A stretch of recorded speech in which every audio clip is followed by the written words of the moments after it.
yang mengambil judul pengaruh, kata kunci analisis regresi itu pengaruh, biasanya mereka bakal belajar analisis regresi minimal di tugas akhirnya ya teman-teman. Contohnya misalnya pengaruh misalkan di sini pengaruh suku bunga, ini GDP, inflasi terhadap indeks harga saham. Saham ini biasanya kalau teman-teman ekonomi atau FEB itu langsung menggunakan rumusnya teman-temannya. Tapi perbedaan kita dengan yang lain yaitu kita mempelajari konsep matematisnya yaitu asal-usul rumusnya. Nah, untuk mempelajari asal-usul rumusnya, teman-teman bisa baca sedikit ya, baca pelan-pelan, nggak usah langsung paham teman-teman. Teman-teman baca pelan-pelan. Ntar kalau misalnya ada yang dikonsultasikan atau ditanyakan nanti boleh. Tapi logika analisis regresi atau pemodelan statistik secara umum itu yang pertama itu harus ada modelnya dulu ya. Habis itu gimana cara mendapatkan rumus-rumus tersebut baru dievaluasi. Baik evaluasi secara matematis, idealnya evaluasi secara matematis, baru evaluasi menggunakan data ya teman-teman. Nah, untuk kemarin kita udah ngebahas analisis regresi berganda, logika analisis regresi berganda sama sederhana sama berganda itu sama aja ya teman-teman. Kalau berganda itu variabel X-nya itu lebih dari 1. Kalau sederhana itu cuma 1. Ini contoh ada 3 variabel teman-teman. Di sini ada 3 variabel. Variabel X-nya. Maaf ya, saya biasa menyebutin X karena kadang sering ketukar-tukar satu. Bebas, oh ini bebas, kalau X itu bebas, bayangan satu X, ya teman-teman. Nah ini ada, ini 1, 2, 3, ini adalah variabel X-nya, kemudian indeks harga saham syariah itu adalah ini adalah Y-nya teman-teman. Ya.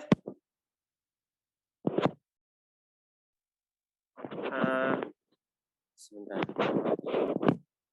Nah, banyak di prodi lain itu biasanya mereka melakukan, sebenarnya ini agak keliru teman. Walaupun nanti secara matematis kita bisa membuktikannya. Prodi yang lain di sini kan ada Y yaitu ISSI. Kemudian ada X1-nya itu adalah suku bunga. X2-nya itu pendapatan nasional, GDP. Kemudian inflasi. Inflasi itu X3, inflasi. Ini X3 ya teman-teman. Nah, biasanya tuh ini ada data, kemudian ini ada data, ini ada data. Nah, saya ulangi ya, ini data. Ini data nanti yang kita gunakan itu Juni 2011 sampai Desember 2018, ini ada data. Nah, biasanya analisis regresi itu ini masuk ranah parametrik ya. Parametrik itu biasanya ada asumsi. Untuk prodi yang lain itu biasanya ini diuji normalitas. Biasanya tuh biasanya untuk prodi yang lain itu biasanya orang-orang, bukan prodi yang lain, orang-orang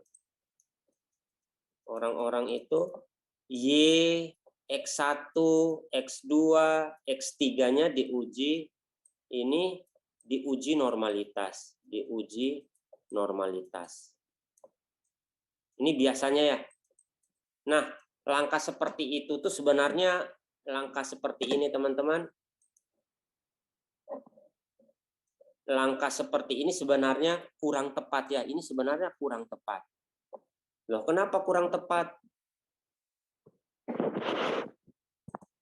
Nah, kenapa teman-teman kurang tepat?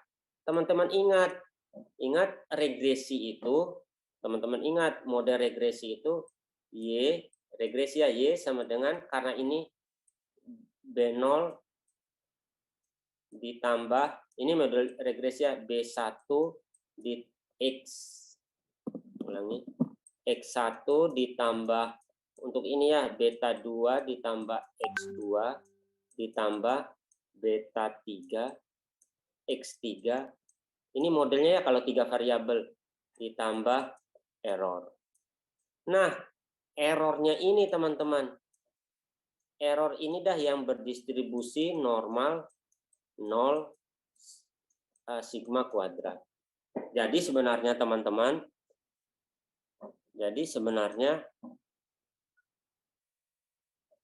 ini ya sebenarnya yang diasumsikan normal itu errornya ini teman-teman. Ini yang benar ya, ini yang benar. Errornya ini yang setelah dapat model ada residualnya, inilah yang diuji normalitasnya. Sebenarnya bukan Y, X1, X2, X3, tapi sekali lagi kebanyakan teman-teman di prodi lain tuh menguji ini dulu. Walaupun sebenarnya secara matematis kalau ini teman-teman, secara matematis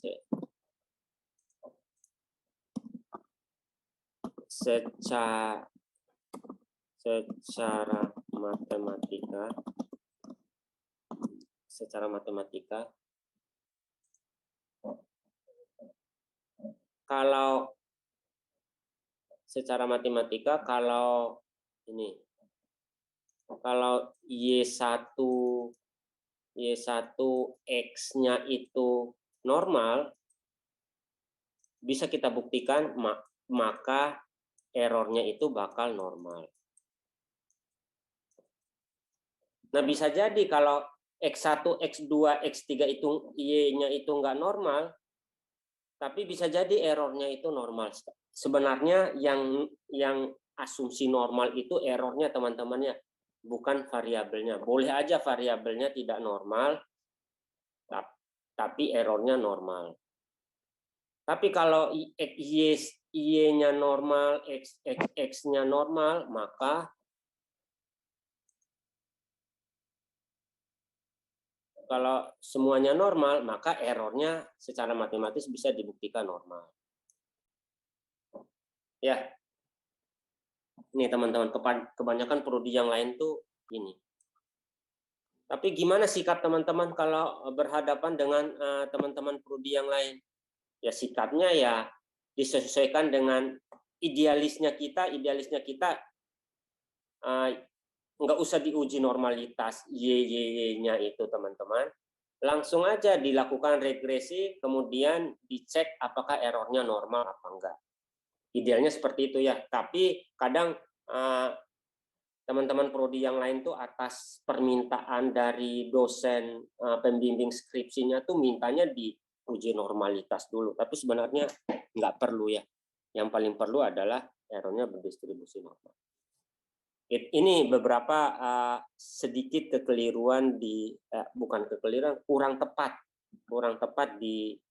kalau teman-teman berusaha membantu teman-teman prodi yang lain. Sekali tugasnya teman-teman kalau di luar tuh ya disesuaikan ya, tapi idealnya seperti ini. Nggak usah diuji normalitas dulu, langsung diuji regresi, setelah regresi baru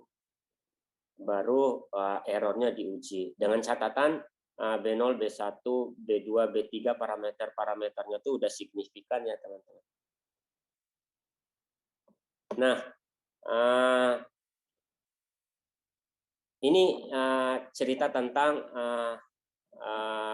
adanya perbedaan antara realitas sama konsepnya ya teman-teman. Konsep idealnya yaitu errornya yang normal, bukan variabel-variabelnya.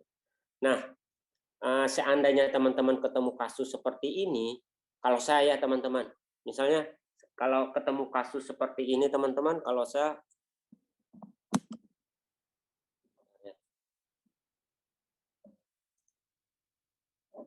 bisa langsung berbagi aja.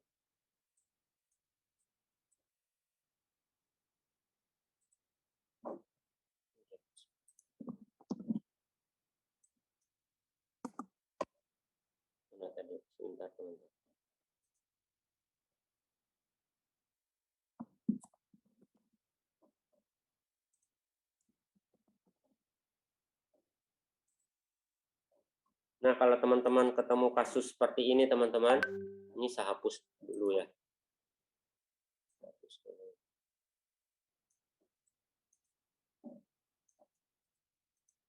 Nah, kalau teman-teman ketemu kasus seperti ini, langkah pertama yang kita lakukan di pemodelan statistik, di pemodelan itu adalah identifikasi model, teman-teman. Ini yang biasa lakukan, identifikasi model. Identifikasi model. Nah, identifikasi model ini biasanya saya menggunakan scatter plot ya, teman-teman. Ini biasanya saya menggunakan scatter plot. Nah, misalkan ini bisa di-share sebentar. Misalkan teman-teman,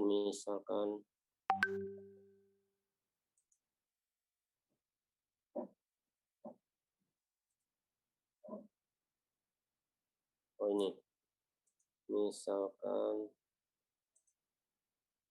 oh ini saya coba langsung data ya, teman-teman. Ya, ini misalkan data. Ini data tadi ya, data tadi. Biasanya kalau udah teman-teman, saya yakin teman-teman udah nggak familiar ya. Ini SPSS 22 atau 21 nih, teman-teman. Biasanya saya pakai scatter plot, teman-teman. Awalnya tuh di scatter plot ini ya. Scatter plot, teman-teman. Nah, milih yang matriks scatter ini. Biasanya untuk identifikasi semua dimasukkan. Nah, nanti teman-teman dapat ini ya. Outputnya. Kelihatan nggak outputnya? Oh, outputnya nggak muncul, nanti saya munculkan di sini aja. Scatter plot. Nah, kalau teman-teman sajikan scatter plotnya tuh nanti sini aja. Nah, ini teman-teman ya. Ini scatter plotnya. Scatter plotnya. Nah, ini biasanya kita untuk identifikasi awal ya. Dari sini kita bisa menebak apakah ada hubungan, apakah kira-kira nanti ada arahnya tuh kemana. Yang pertama, ini kan ada SSI nih, teman-teman. Ini ya.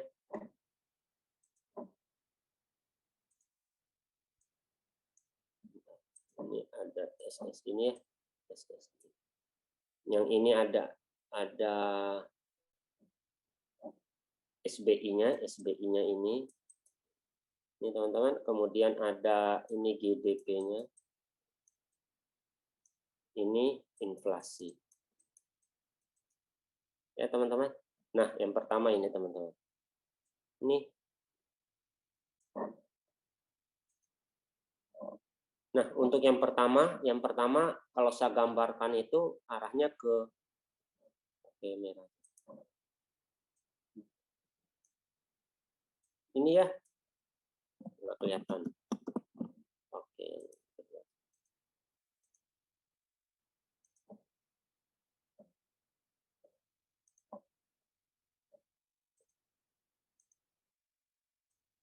Ini teman-teman.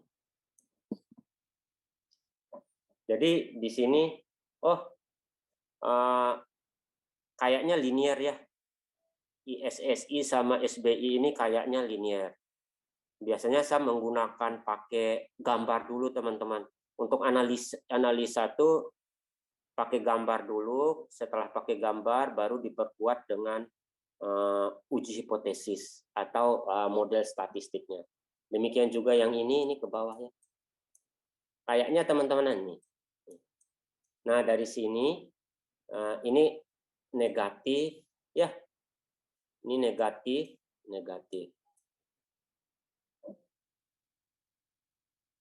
Kemudian di SBI teman-teman, SBI sama GDP itu, teman-teman, SBI sama GDP Ini kalau nggak begitu kelihatan ya, nggak begitu kelihatan ini. Kalau sama inflasi agak naik. Nih, jadi kalau agak naik positif, kalau ini nol. Apalagi yang belum? GDP sama inflasi ini nggak kelihatannya. Ya, turun sedikit.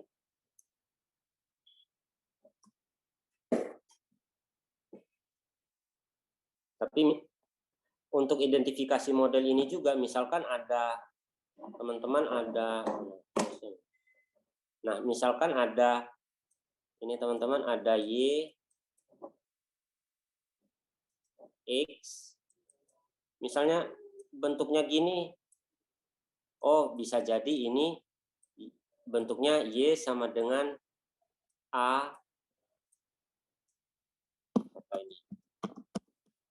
ini hubungannya non linear ya. Ya teman-teman, biasanya kalau dalam analisis data tuh, nah, saya pakai gambar dulu. Kenapa pakai gambar? Pakai gambar karena saya pengen kalau analisa data tuh hanya dengan melihat tuh kita udah bisa ngebaca sesuatu, pola tuh bisa kita baca. Nah, untuk meyakinkan, jadi semua orang nggak usah pakai teori, dengan melihat itu kita bisa bercerita ke orang lain. Nah, setelah secara visual itu kita tunjukkan, baru kita lakukan uji statistik ya. Dalam hal ini teman-teman bisa menggunakan model analisis regresi berganda. Nah, berdasarkan grafik ini juga teman-teman, oh nanti Y sama dengan B0 ditambah B1 X1 ditambah B2 X2 ditambah B3 X3 ditambah error. Kemudian berdasarkan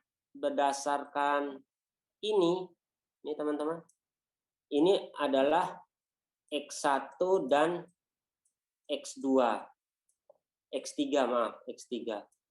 Ini kayaknya ada hubungan positif. Karena ada hubungan positif, oh kayaknya di sini ada multikolonaritas. Nanti multikolonaritas itu apa? Nanti multikolonaritas. Ini X1 sama X3 nih sama-sama ini.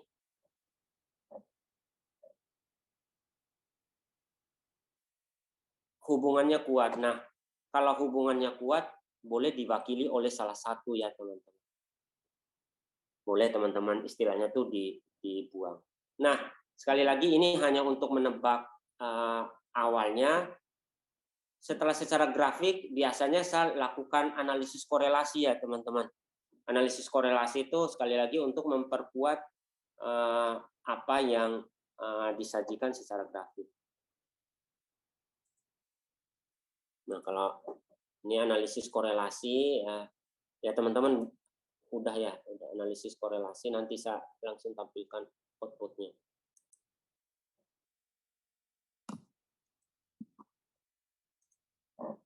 Analisis korelasi.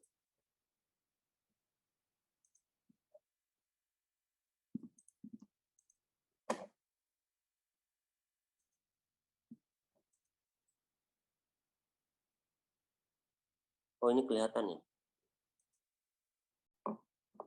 Nah, di analisis korelasi teman-teman, saya tampilkan lagi di sini.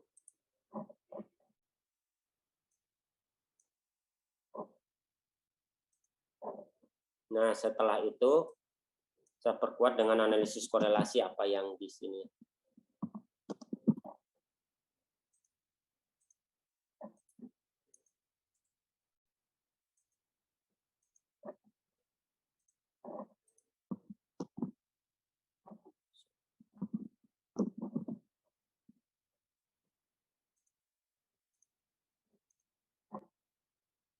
Ini pakai ini.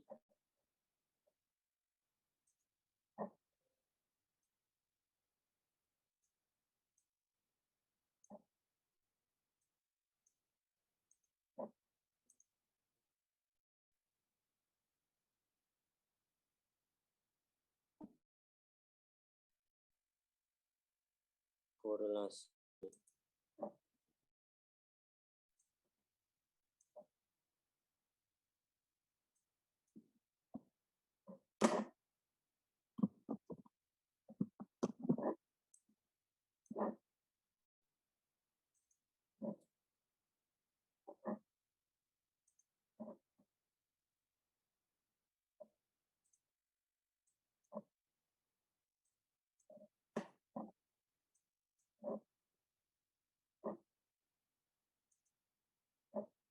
Nah, ini teman-teman, untuk analisis korelasinya, teman-teman bisa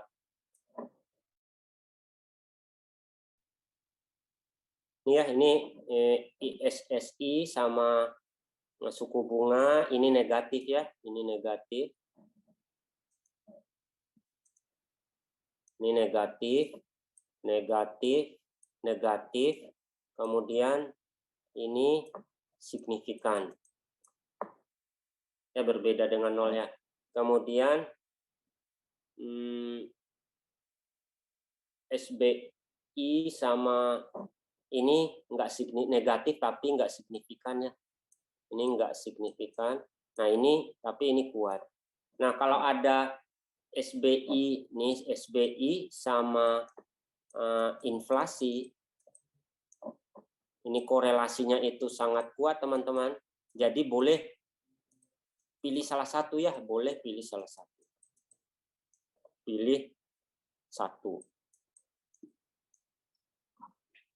Nah, boleh pilih satu ini karena ini terkait dengan saham syariah, boleh kita pilih inflasi ya. Karena suku bunga dalam konsep syariah itu nggak boleh ya, dilarang, jadi kita boleh menggantikan dengan inflasi.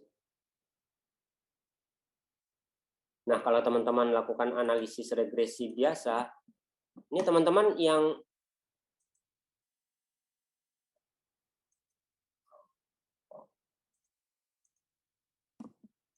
ini yang cepat aja ya.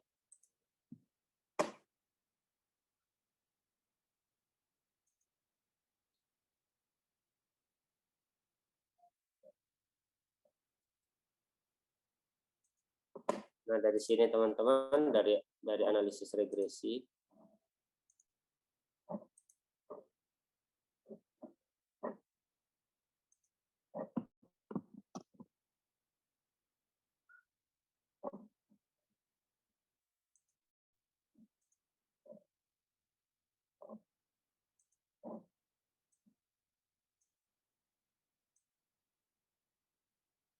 ya, apa-apa ini semua.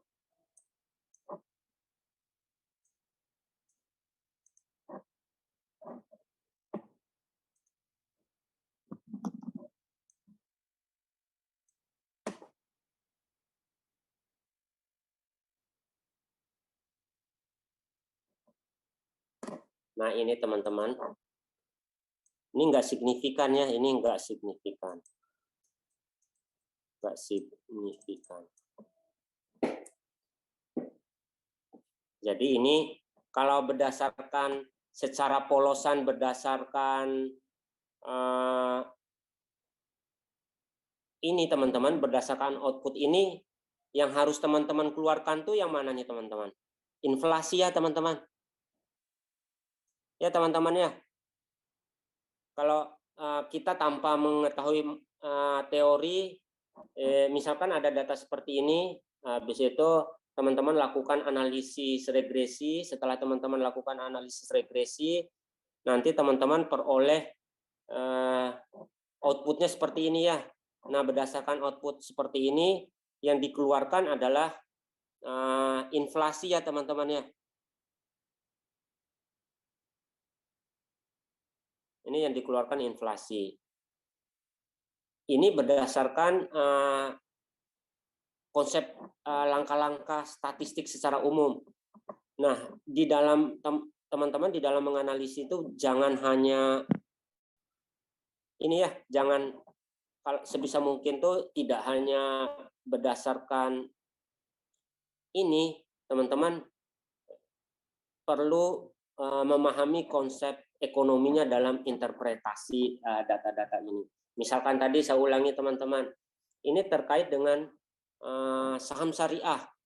Saham syariah karena ini ada suku bunga sama inflasi, dengan suku bunga sama inflasi, kedua variabel ini memiliki korelasi yang sangat tinggi, yaitu mencapai 0,7.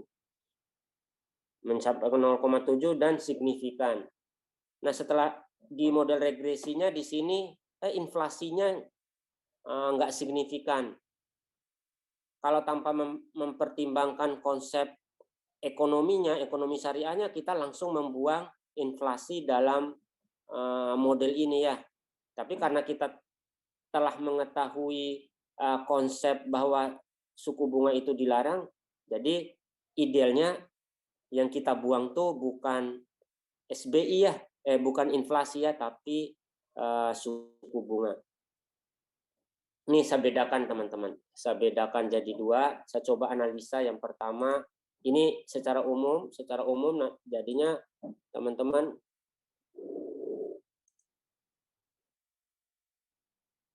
ini ya, kalau inflasi kalau dikeluarkan itu outputnya ini.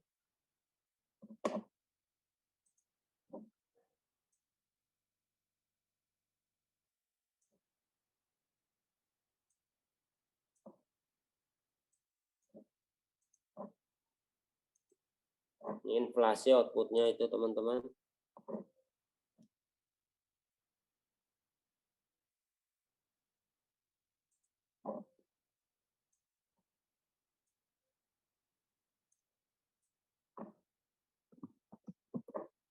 Ini solusi ininya.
Ini ya teman-teman ya. Nah, berdasarkan ini ternyata inflasi nggak signifikan. Kemudian karena inflasi nggak signifikan secara statistik, cara kita kalau tanpa menggunakan konsep teori, tanpa mempertimbangkan konsep teoritis, kita langsung mengeluarkan variabel inflasi ya. Jadi yang mempengaruhi, jadi ini signifikan teman-teman.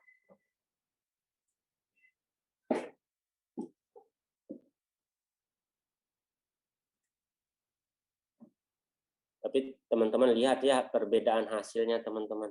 Lihat S-square-nya di sini, ini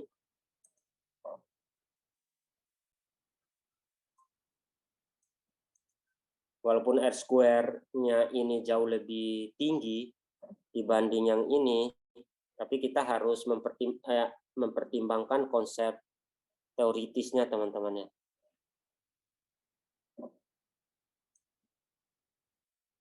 Nah, Kalau tahap estimasi itu teman-teman, tahap tadi kan identifikasi model, ini menggunakan gambar ini, grafik untuk awal, kemudian korelasi untuk memperkuat, baru analisis regresi. Konsep estimasi itu teman-teman bisa mendapatkan ini ya, mendapatkan variabel-variabel ini, koefisien beta ini teman-teman. Koefisien beta ini teman-teman dapatkan itu adalah estimasi. Tahap pengujian dalam analisis regresi itu ada dua macam teman-temannya. Yang pertama uji hipotesis, yang kedua uji asumsi. Uji hipotesis yang pertama uji secara keseluruhan menggunakan tabel ANOVA ini, kemudian teman-teman kalau ini ada yang signifikan, baru dilihat satu persatu ya. Satu persatu, kemudian satu persatu, kalau ada yang nggak signifikan dikeluarkan. Ini idealnya dikeluarkan.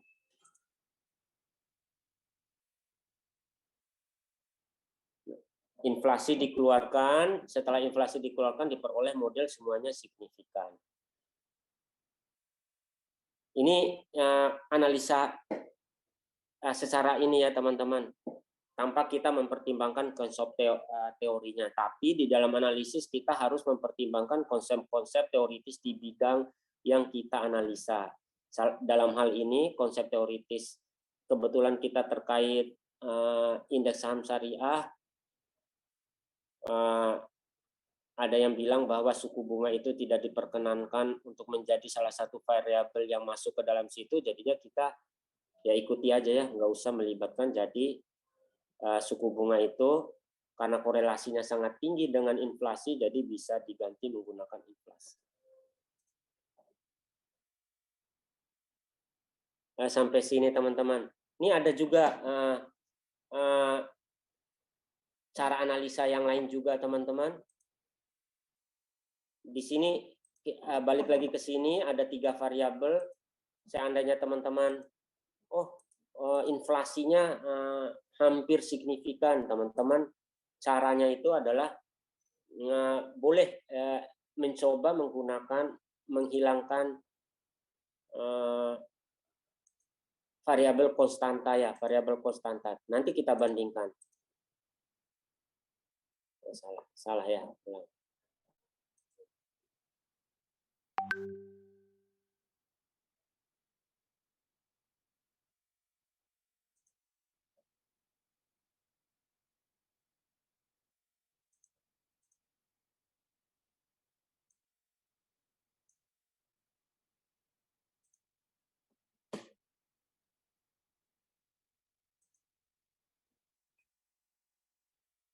Ya teman-teman, nah coba lihat ini, kan ada salah satu cara.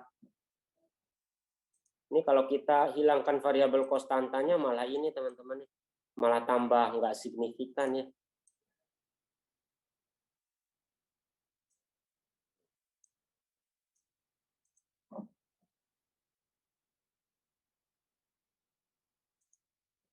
Ini kalau kita hilangkan variabel konstantanya ini.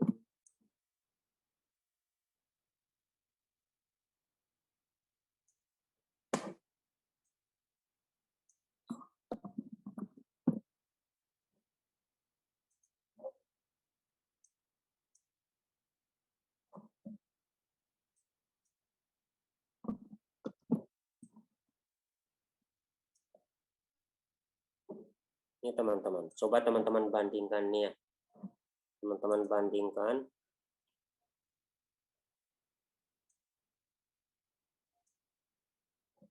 Nih, kan ada yang nggak signifikan, inflasi, kita coba menghilangkan konstantanya.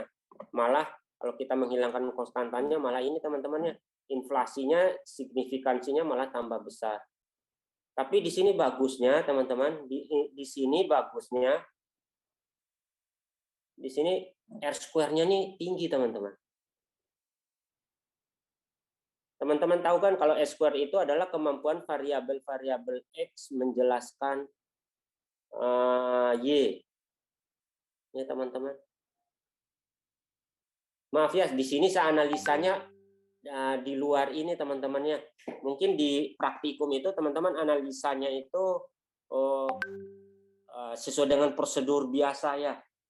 Sesuai dengan prosedur biasa, di sini saya coba mengajak teman-teman analisa tuh untuk mendapatkan hasil yang lebih baik itu tidak harus menggunakan prosedur biasa. Maksudnya prosedur biasa tuh hanya patokan, nanti untuk selanjutnya tuh pengembangannya itu bisa teman-teman lakukan ya. Tapi di sini R-square-nya 9,60. Coba kita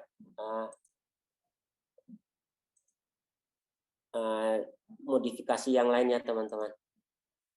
Gimana kalau kita keluarkan itu tanpa konstanta, misalkan inflasi dulu, inflasi.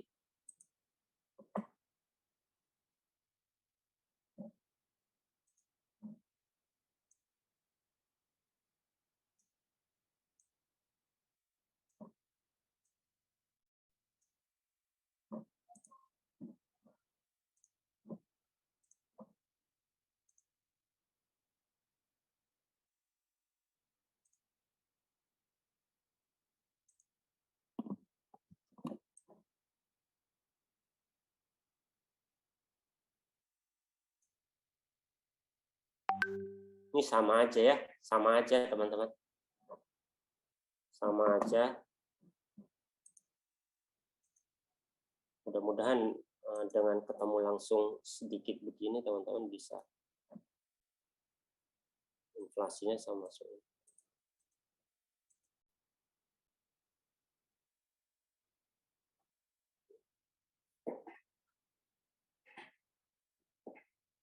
Di sini malah inflasi nggak masuk ya teman-teman.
Teman-teman sampai sini ada yang ditanya nggak teman-teman?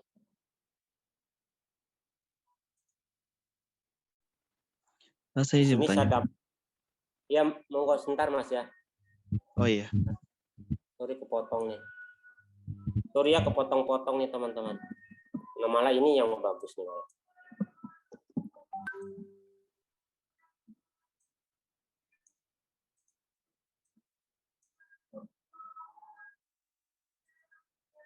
Ya, sebelum Mas bertanya, saya cerita sebentar ya teman Mas ya. Nah, dari analisa ini teman-teman, kalau kita menggunakan prosedur statistik, prosedur tanpa mempertimbangkan teori dan lain sebagainya tuh, kita bisa misalkan tetap kita menggunakan intercept. Pertama inflasinya kita keluarkan, kemudian di situ kita dapat R-square dari R-square itu untuk ketelitian model ya teman-teman.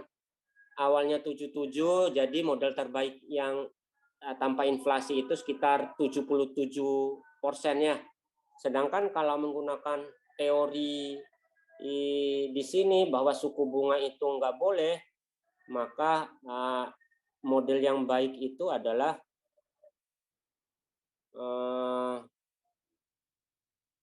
nih, model yang baik itu adalah sekitar 57% ya R-square-nya. Tapi kalau tanpa konstanta, modelnya itu jauh lebih tinggi ya, mencapai 96%, bahkan untuk model yang GDP sendiri itu masih 95% ya. Yo Mas, monggo Mas. Baik Pak. Ini Pak terkait tadi kan kata Bapak itu yang uji normalitasnya itu kan errornya begitu Pak. Nah itu kan kalau yang kemarin itu kan ketika kita menggunakan metode maximum likelihood. Nah kalau misalnya kita patokan dengan OLS, apakah kita bisa mengesampingkan uji normalitas pada error Pak? Oh ya Mas. Nah, OLS itu emang nggak ini ya Mas ya. OLS itu nggak ada asumsi maksimum, nggak ada asumsi normalitas. Tapi kalau Mas, tapi OLS itu nggak bisa mengestimasi sigma kuadratnya. Variansinya tuh kita nggak bisa mengestimasi sigma kuadratnya. Jadi OLS itu hanya pintu awal untuk maksimum likelihood ya, Mas ya. Tapi OLS tetap ini, itu karena bagian dari kita nggak bisa mengestimasi variansinya nanti. Kelemahan OLS itu di situ. Oh, berarti kalau di penelitian itu memang biasanya itu selalu uji normalitas dulu ya Pak untuk errornya? Harus ini ya, karena asumsi dari model regresi itu errornya, model regresi umumnya errornya itu normal.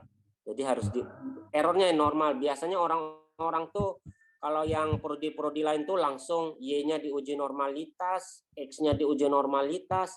Sebenarnya itu kurang tepat ya. Yang paling tepat itu idealnya itu harus diuji normalitas.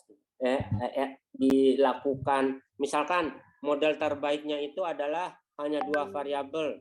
Setelah dikeluarkan, yang diuji normalitas errornya itu adalah itu model yang semuanya udah signifikan tersebut. Kalau OLS itu hanya pintu awal untuk memudahkan memahami.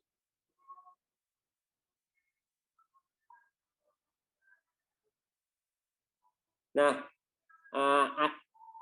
ada banyak nanti teman-teman, misalkan gimana kalau errornya itu ada banyak model lain. Misalkan errornya itu tidak berdistribusi normal. Misalkan errornya itu nanti ada asumsi error berdistribusi binomial. Seandainya error berdistribusi binomial itu bukan regresi ya, bukan regresi di sini maksudnya. Itu bisa diregresi logistik, nanti penyelesaiannya beda lagi ya. Tapi secara umum logika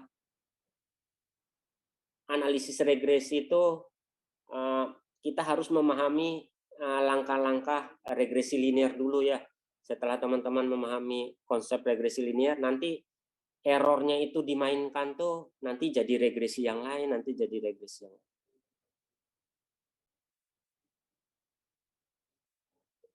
Nah, pesan saya ke teman-teman dalam analisa itu nggak ada salahnya teman-teman tuh menganalisa secara visual dulu untuk melihat kira-kira arahnya seperti apa. Setelah secara visual mengidentifikasi, baru dilakukan visual identifikasi untuk memperkuat scatter plot. Teman-teman bisa diperkuat dengan analisis korelasi, baru nanti lebih detail lagi analisis regresi. Nah, analisis regresi, dalam melakukan analisis regresi itu teman-teman jangan kaku ya teman-teman. Analisis yang tepat adalah bukan prosedur yang ketat, bukan prosedur langkah-langkah ini harus dikeluarkan, tapi harus disesuaikan dengan kenyataan yang ada atau teori-teori, misalnya teori ekonomi seandainya diterapkan di bidang ekonomi, teori pendidikan misalnya diterapkan di dunia pendidikan, termasuk adanya konstanta dan tidak tuh kita harus sesuaikan dengan teorinya. Ya misalkan pengaruh berat badan sama tinggi badan, kalau 0 ya boleh, misalkan 0 artinya konstanta. Kalau tingginya misalkan gimana, pengaruh berat badan sama tinggi badan itu kan boleh kita hilangkan konstantanya.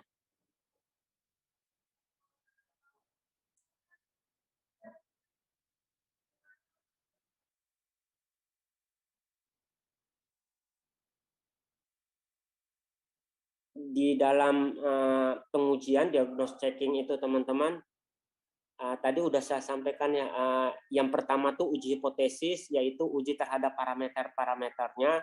Setelah semua parameter-parameter itu signifikan, baru dilakukan uji asumsi.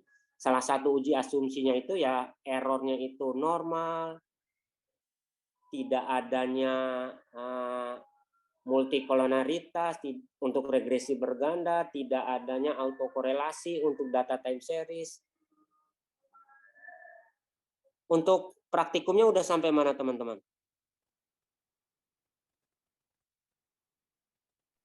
Yang variabel dummy, Pak. Oh, variabel dummy ya. Nanti ya saya bisa untuk variabel dummy itu gimana kalau y-nya itu variabel dummy? Itu udah bukan regresi linear lagi ya, tapi itu adalah regresi logistik. Istilahnya tuh ada regresi logistik. Kalau y-nya variabel dummy atau regresi logistik untuk 01 atau regresi multinomial untuk kalau kategorinya lebih dari 1. Dummy kan boleh 2 kategori, boleh 3 kategori ya. Itu biasanya dipelajari di analisis data kategori itu.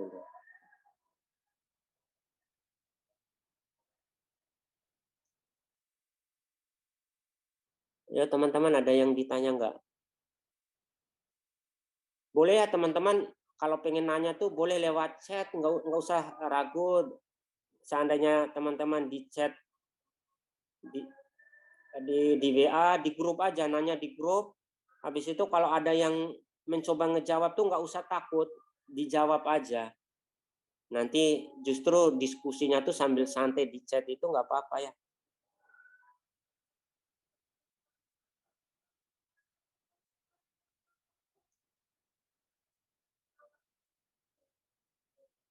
Terus dalam pemodelan teman-teman, prinsip-prinsip pemodelan tuh sebisa mungkin seandainya ada model matematika ya, yang klasik, yang model lama itu yang tanpa melakukan itu sebisa mungkin variabel yang berpengaruh tuh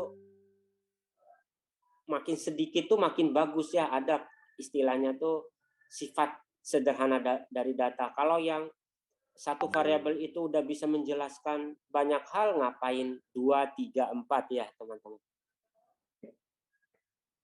Ada istilahnya sifat parsimoni dari data.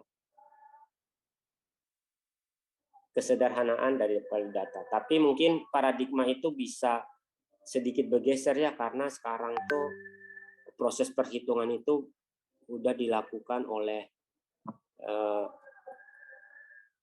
berapa banyak pun variabel itu dengan komputasi itu bisa ya sekarang. Dan kemampuan komputer makin meningkat. Ayo teman-teman, ada yang ditanya nggak?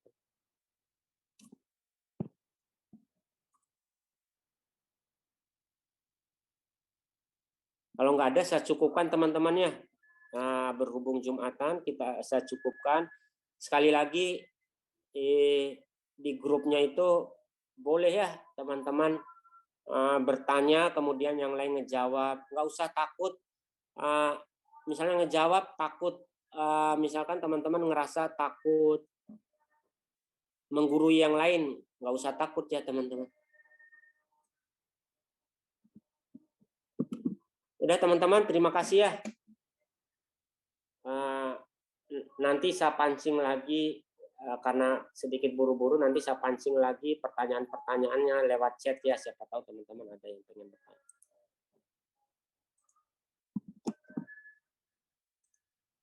Nah, kalau nggak ada, terima kasih teman-teman. Kita tutup ya, berhubung sebentar lagi udah pada Jumatan. Terima kasih teman-teman. Sorry, buru-buru. Assalamualaikum warahmatullahi wabarakatuh. Waalaikumsalam warahmatullahi wabarakatuh. Terima kasih, Pak.